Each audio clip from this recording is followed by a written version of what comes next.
കൊല്ലം കൊട്ടിയത്ത് car യാത്രക്കാരും lorry ഡ്രൈവറും തമ്മിലുണ്ടായ സംഘർഷത്തിൽ കേസെടുത്ത് പോലീസ്.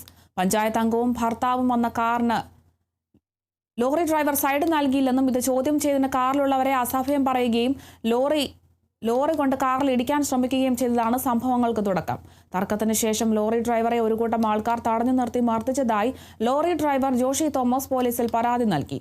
സംഭവത്തിൽ ലോറി ഡ്രൈവർക്കെതിരെയും ഇയാളെ മർദ്ദിച്ചെന്ന പരാതിയിൽ കണ്ടാൽ അറിയാവുന്ന 8 പേർക്കെതിരെയുമാണ് കേസെടുത്തത്.